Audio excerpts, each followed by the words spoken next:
Sir ఇప్పుడు మీరు ఒకటి సంచలనం కూడా అవుతుంది సార్. ఈ అమిత్ షా గారు చెప్తే మీరు ఏదో మాట్లాడారని చెప్పేసి ప్రొఫెసర్ నాగేశ్వరరావు కామెంట్ చేస్తారు.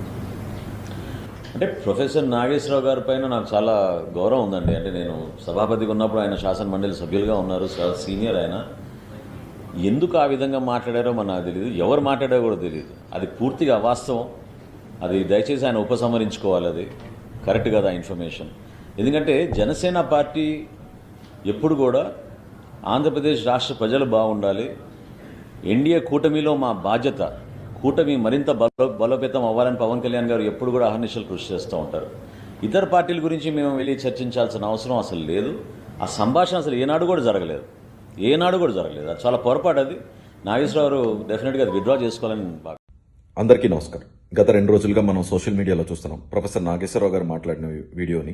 మా అధినేత పవన్ కళ్యాణ్ గారు అమిత్ షా గారు చర్చించుకుని, అమిత్ షా గారు జగన్ ని అరెస్ట్ చేయడం అంత ఈజీ కాదు అన్నారు అని, అది మా అధినేత పవన్ కళ్యాణ్ గారు మా జనసేన పార్టీ ఇంటర్నల్ మీటింగ్ లో అన్నట్టు, అది ప్రొఫెసర్ నాగేశ్వరరావు గారికి చెప్పినట్టు ఒక వీడియో చేశారు. సో అది చాలా రాంగ్ ఇన్ఫర్మేషన్. అది జనసేన పార్టీ ఇంటర్నల్ మీటింగ్స్ లో ప్రభుత్వం వచ్చినప్పటి నుంచి జరిగిన అన్ని మీటింగ్స్ లో కూడా నేను ఉన్నాను. ఎప్పుడైనా సరే మా అధినేత పవన్ కళ్యాణ్ గారు ఫస్ట్ థింగ్ ప్రయారిటీ క్యాడర్ ని ఎలా చూసుకోవాలి, జన సైనికుల్ని, వీర మహిళల్ని ఎంత జాగ్రత్తగా చూసుకోవాలి, పదవి వచ్చిన తర్వాత మీరు మర్చిపోకుండా వాళ్లతో ఎలా ప్రవర్తించాలన్న దాని గురించి, పార్టీ స్ట్రెంగ్తెన్ చేసుకోవడం గురించి, అసెంబ్లీ సెషన్స్ వస్తున్నాయి అంటే ఎమ్మెల్యేస్ అందరూ ఏ సబ్జెక్ట్ మీద మాట్లాడాలి, పార్లమెంట్ సెషన్స్ వస్తున్నాయి అంటే ఎంపీస్ ఎన్డీఏ తరపున ఏ స్టాండ్స్ తీసుకోవాలి, ఏ టాపిక్ మీద మీరు పార్లమెంట్ లో ఇష్యూని రైజ్ చేయాలి అన్న దాని గురించి చర్చించుకున్నాం తప్ప, అలాగే మా అధినేత పవన్ కళ్యాణ్ గారి శాఖ పంచాయతీరాజ్ శాఖ నుంచి ఇంకా ఏమైనా పనులు ఉంటే తీసుకురండి, డెవలప్మెంట్ కి ఏమైనా వర్క్స్ ఉంటే తీసుకురండి, మీ కాన్స్టిట్యున్సీస్ ని డెవలప్ చేసుకోండి అన్న దాని గురించి చర్చించుకున్నాం తప్ప ఏ రోజు మీరు చెప్పిన విషయం గురించి అయితే చర్చించుకోలేదు. మీ వీడియోస్ అన్నింటినీ చూస్తుంటాను, ప్రతి వీడియోస్ ని చూస్తుంటాను. అంటే ఒక వార్ గురించి మాట్లాడినా,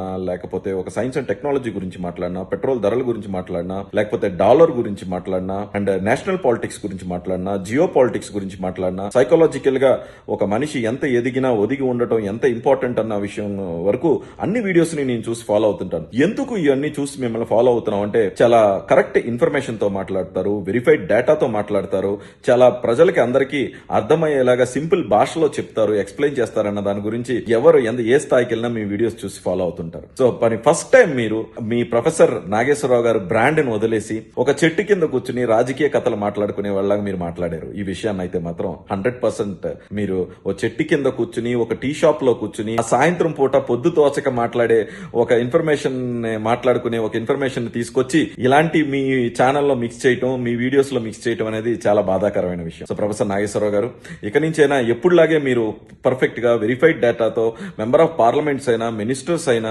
ప్రొఫెసర్స్ అయినా మిమ్మల్ని చూసి ఫాలో అయ్యే విధంగా వెరిఫైడ్ డేటాతో మంచి వీడియోస్ చేయాలని కోరుకుంటూ, అదే విధంగా జనసేన పార్టీ గురించి, మా అధినేత పవన్ కళ్యాణ్ గారి గురించి మీరు మాట్లాడిన వర్డ్స్ ని వెనక్కి తీసుకుని అన్వెరిఫైడ్ విషయాలను ఎప్పుడూ మాట్లాడొద్దని ఇక నుంచి మిమ్మల్ని మనస్ఫూర్తిగా కోరుకుంటున్నాను. ధన్యవాదాలు.